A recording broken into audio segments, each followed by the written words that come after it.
Hello and welcome to a new vlog, video vlog, something like that.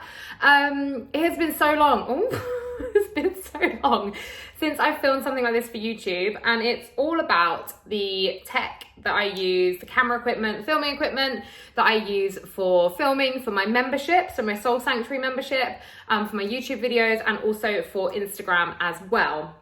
First of all, I want to kind of touch upon like what kind of goes into, I guess, the behind the scenes of this, because yes, I love my job. I absolutely love my job, and yes, there is kind of a beauty in being able to film at home and teach my classes kind of at home, but it's also quite it's a very solitary kind of job. Like, you're very much just on your own. You don't have students to interact with.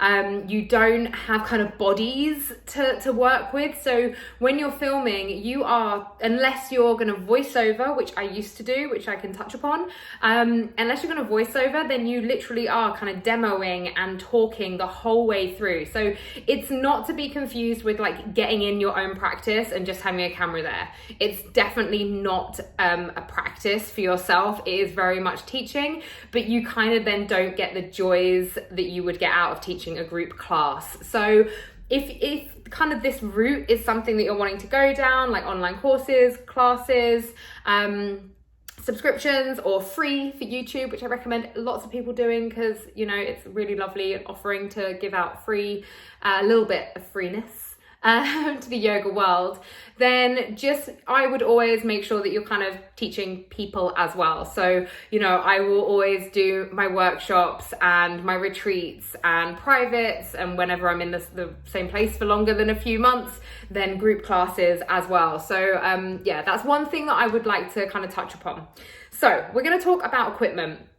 I'm going to talk about the equipment I'm currently using, because I just invested in a little bit of some new stuff, just throwing this at myself, and then I'm going to talk about what I was using beforehand, why I'm really happy with the upgrade, but also why the other option is still very much an option. So I'm going to start with this headpiece. So you will see it's kind of like skin colored, and the cable goes down my back and it clips into this teeny weeny little box here, which I'm going to talk about. But just to begin with, the actual mic, so it goes behind my ears like so and just sits on my head, and I can move the length of this. So when I first got it, it was like here in my mouth so I needed to move it back, which was great. And for me, the reason why I wanted one like this was because I was originally using a lapel, so one that kind of clips on, and it was great in terms of it picked up the sound, but it was obviously, you know, if I'd go into a back bend, I was further away from the microphone, so then the sound would be off. And then if I'd go into a forward fold, it would be like really, really loud. So it was fine, and it was good enough, but I was kind of at the point with what I needed to kind of take it to the next level. And this actually wasn't that expensive. I'm going to link to every item below. So yeah, if you're interested in any of them, this wasn't that expensive, and I actually really recommend it. It took a little bit of getting used to, because sometimes this kind of like moves up and down kind of on your face a little bit. It hasn't fallen off, which is great. It stays pretty secure. The only thing I needed to do, that I had to keep reminding myself to do, is I normally wear a lot of earrings, but I needed to just remove my two dangly ones, especially on this side, so it wasn't knocking against the headset and therefore creating kind of like an extra sound that I didn't want. So that's this part, and I am really, really pleased with it. Yeah. I mean, I look like I'm kind of taking calls in a call center, but I don't mind. So then, like I said, this right here, I'm going to show you where I clip it onto. So I have this wire that has fed through my back, and it literally goes in here, and it's synced up. So there are two of these, which I'm going to show you. This one, I literally clip onto my side. I can tuck in the wire. There are other options. You could get a belt, like one of these kind of like microphone belts that you could slot this into and then have it fully underneath your leggings. I'm not overly kind of fussed about being able to see it, or you know, you guys being able to see it when I'm flowing. And I'd almost like to, I like to check that the lights are always on. It's different when I filmed with other people where there's a big, you know, group team of like sound and tech people. Then obviously if anything goes wrong with like the camera or the microphone, they stop you. When you're at home, you're doing it all on your own, you need to be able to kind of take quick glimpses down to double check that that everything is still on, because you never know when a battery might die. This is the brand new Rode. I used to have the I'm going to show you the Rode Link Filmmaker Kit. This is the brand new one. It's the micro version, and the size difference I'm going to show you now is unbelievable.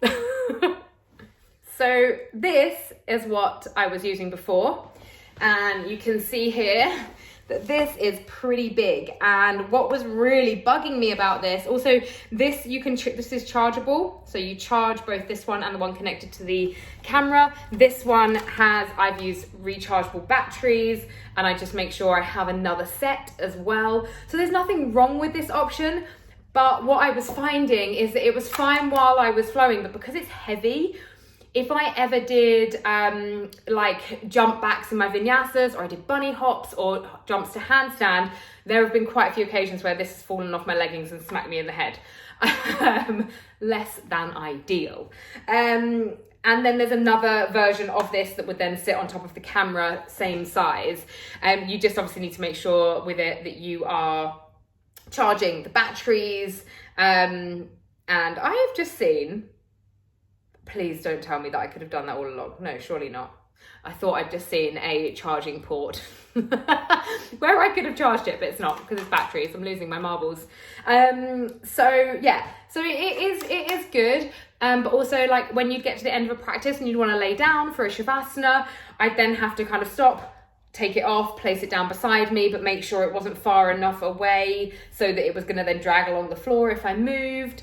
It was just a little bit of a hindrance, and as soon as I saw that this one launched, a few friends of mine that work in kind of film and sound messaged me and was like, this is the one that you need to get. So this is what I've gone for, and I am so happy. I'm actually going to take this headset off now and unplug it, and then I can kind of show you a little kind of more close up. So this is how the headset looks.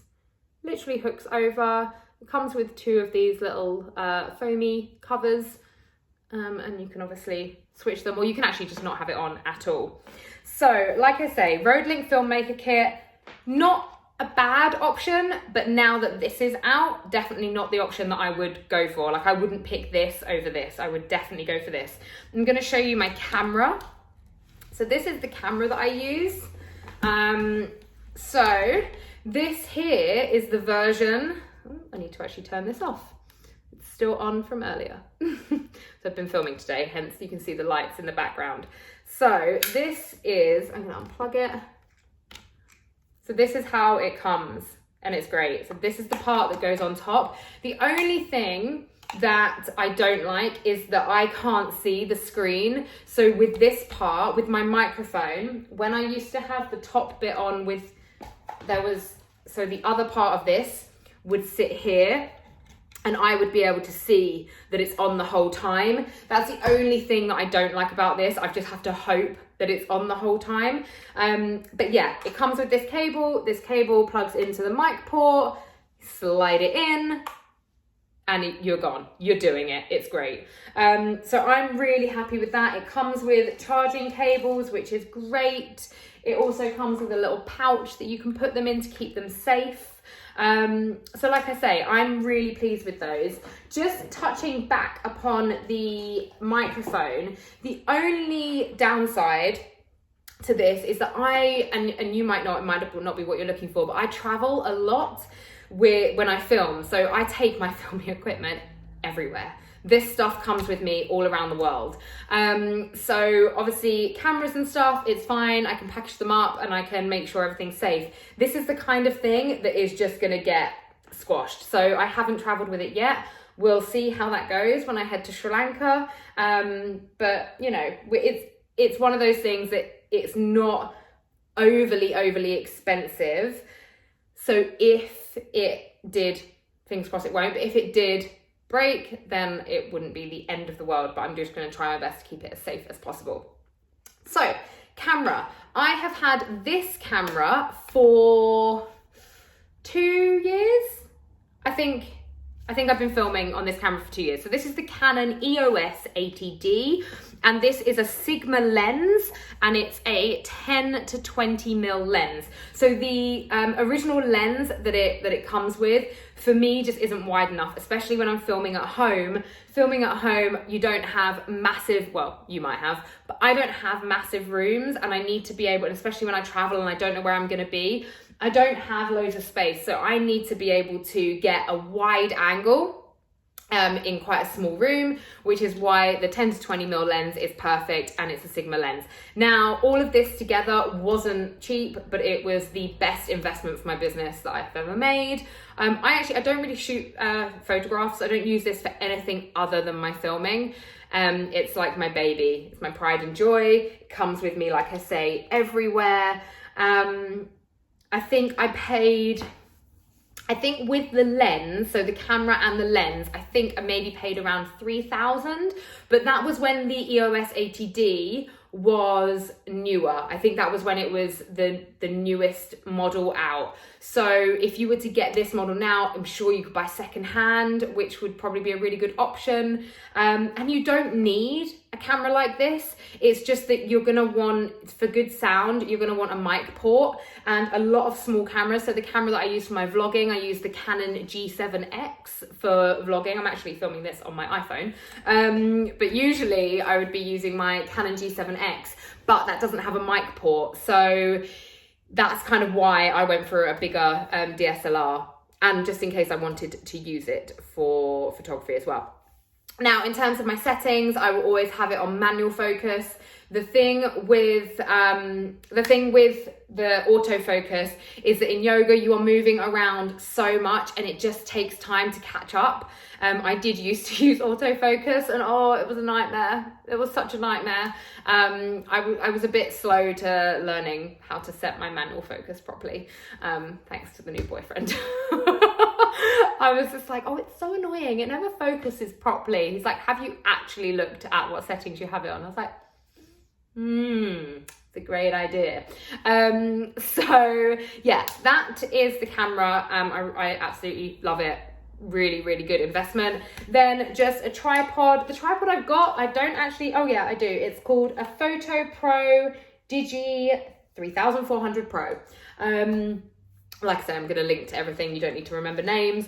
It's good. It's not like the most heavy duty one. The only thing I would say is that this section here is getting pretty loose after using it for so long. So I don't know.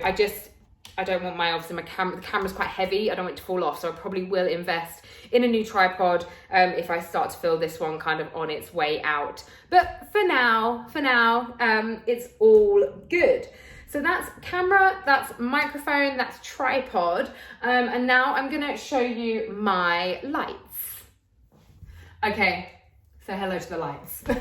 So again, I'm gonna link below. These are studio lights, and you can take them all apart. They don't have to stay on like this. You get the big bulb, which you have to be careful with, by the way. If you have pets, apparently these bulbs have something in them that can be quite dangerous. So I have the boxes, I have all the padding, and after every time, I mean, I don't have a dog, but after every time when I did have Simba, always putting them away. It comes apart super easily. So it just folds down, you undo it, take it off, and then you can wrap it all up. Now, obviously I don't travel with these. These are just for when I'm at home. I don't really use them that much in this particular house. When I was in my old house, I only used them in the winter. But in this house, because of where I film, so where I am right now, the window is like behind the camera, and then I film here. So to make sure that I'm not overly lit on one side, and then really dark on the other. I just put the camera over there where you saw it, just to give it a little bit more of an even look to it. But it's even without the camera. It's not bad at all. And also the bulb provides a bit more of a white light rather than that yellowy light that's kind of what you'd get naturally from the sun. So yeah, I've actually got 2 of these lights. Very rare that I use both of them now, but I did used to use them quite a lot. Like I say, I don't travel with them, but it's quite rare when I'm traveling. I'm filming a bit less. This is kind of in the winter when January's coming around and I'm trying to film like 5 or 6 flows in one day, and it's getting dark outside at 2 p.m. and I'm like, no. So yeah, so the light comes with the bulb. I bought them so long ago. The bulb, I think I bought separately, but the light all comes together. Each light comes with this tripod. So it's there, it's all there, and it's great. And that is pretty much everything that I use for my filming. This is my filming room. This is my filming space. At the moment, I am filming over, my mat is down here, and the camera setup is actually, I'm putting the camera on the sofa. You know, it's so funny because a lot of people think that it's like this big high-tech studio. It's not, it's just my lounge, and I do the best that I can. And you know, but it's important that you have, you know, a good picture and good sound especially if you're charging people for it. So when I was only filming free flows for YouTube, I wasn't ready to invest so much in it, because that was just my gift, my way to give back to the yoga community. Obviously, now that I'm in a position whereby I have a membership and people are paying, you know, their hard-earned money to be part of my membership, it's really important that I'm investing, you know, that money that I make back into my business to make the business better for them. So yeah, and then in terms of Instagram videos, I film all of my Instagram videos on my phone. So at the moment, that's my iPhone. Actually, I think I've mostly always filmed them on my iPhone, a few on my Samsung, but all are always on my iPhone now at the moment. And I use a Joby GorillaPod, but you're on it right now. You're both on my phone and on my little mini tripod. And again, I travel with that everywhere. Really, really handy for like photos and videos. And then I edit my membership and YouTube videos. I edit on iMovie. Super simple edit. You know, I don't need my yoga flows to be overly edited, because ultimately I'd much rather that the viewer wasn't looking, they were just listening to my voice, and then they're very much in their practice. And then with Instagram, I edit them on an app called Video Shop. It is a paid for app. I can't remember how much, because I think I actually got it when it was only £2 when they were really early in their launch. So I'm not quite sure how much it is now, but either way, I would pay it again and again because it's so worth it. So that is my technology breakdown, my equipment breakdown. I hope that you found that interesting. I've linked to everything below. If you have any extra questions, do let me know.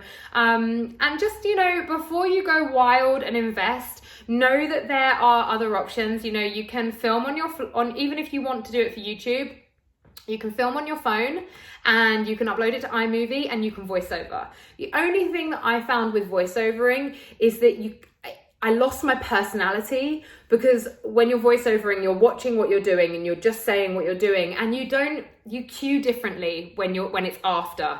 I'm a much better teacher in the moment when I'm feeling it in my body, when I'm in the flow, rather than filming it and then moving away from it. And then even when you voiceovered, I think to myself, oh, it's great because I'll get like a half an hour practice for myself, and then I'll voice over. But it's still not like that, because when you're in that flow, even though you're not having to talk it and you're not wearing a microphone, you still need to allow time for different cues and different adjustments and assists and things like that, and just all of the stuff that you're going to be saying. So you can obviously do it that way, and it's a way that I would recommend if you don't want to invest a huge amount of money. But if you are kind of looking to make this more of your business, then I would definitely think about investing in things that are similar. These are the things that I use. I recommend them. By the way, I am not affiliated in any way with any of these brands. They are just the brands that I have chosen that have worked really, really well for me. So yeah, thank you so much for watching. And like I said, if you have any questions, then comment below and I will see you again very soon. Bye bye.